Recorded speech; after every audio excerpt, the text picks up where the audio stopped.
I'd like to just share today a little book that I put together, a little booklet on the Winram family and the history of the Winram. It's a fantasy of fictional truths.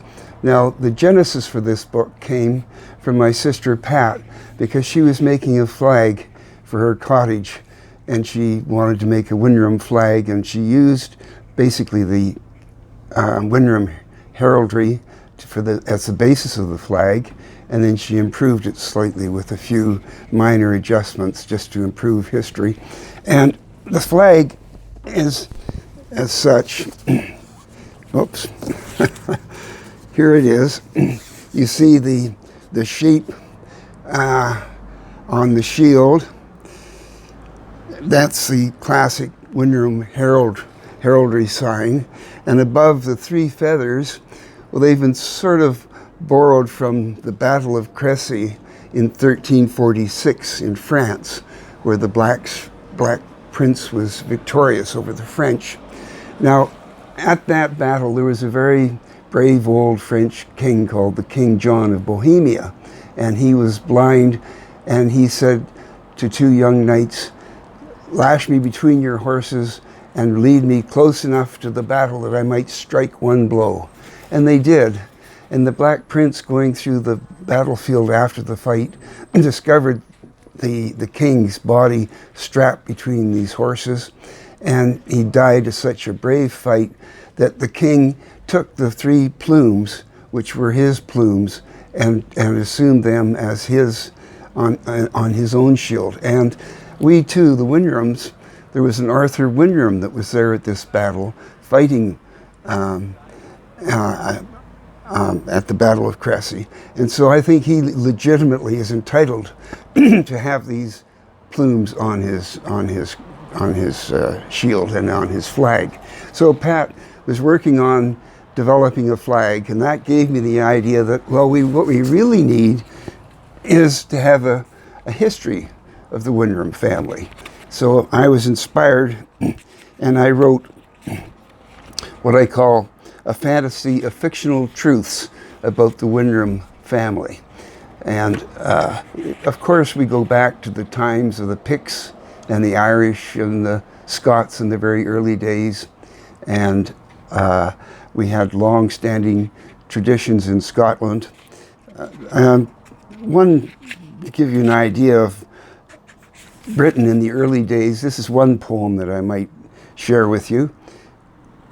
Swirl memories, they run, jump, leapt, their way to peaks of burns, past granite strands that thread their twisting ways on heather moors, whose dabbing pinks and whites brush gentle feet to rock-hard textures. Then down they rush to water cups called lochs. Bound up again, partnered with freedom's expression, they climb. No barrier could separate them from adventure's bliss. Even Hadrian, with his wall, realized this truth. Their spirit force of life has found within the Picts a home that cannot be harmed by mortal deeds. So in the old days, the Winrams had quite a tradition. More modernly, we've scattered throughout the world, and our family came to Canada in the early 1800s and settled first in the Ottawa River Valley, and then they moved into Manitoba near Winnipeg, a little town called Pilot Mound. And my great-great-grandfather there, he became a member of Parliament and was the Speaker of the House. And that was in the 1880s. And these men in these early days held this spirit of Winram, if you like, the old English tradition, help your neighbors, etc. And he was very much loved. And in the 1880s, he was the Speaker in that period of time in Manitoba. But he died in office. And as an acknowledgement or the affection, the House, they didn't have pensions in those days, but what they did do is they gave him the Speaker's chair. And so that's been handed down in the family to me. And I show you now the Speaker's chair. I'll just move over and we'll take a picture of that. Well, my goodness, every time I sit in this chair, my words seem to take on a little bit more import. It certainly does add merit to you in some way. From this chair, of course, the rules of the house would have been attended to. And this chair was actually made in England by English carvers and then shipped to Manitoba. And I'll just show you, interestingly, first of all, an Englishman had never seen a buffalo before.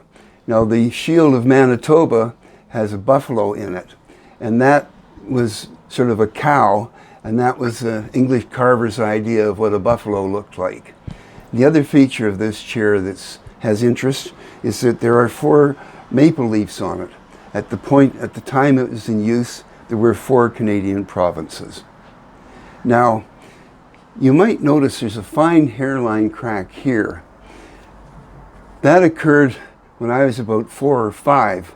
Very early one morning I got up, and my dad was a mountaineer and a climber, and so was I. And I climbed up this chair and got to the top, and it overloaded and fell backwards and the top broke off. And I can still remember my parents running out to see what disaster had occurred in the dining room. But anyhow, it was all resolved, and Dad made a repair, which you can see on the back.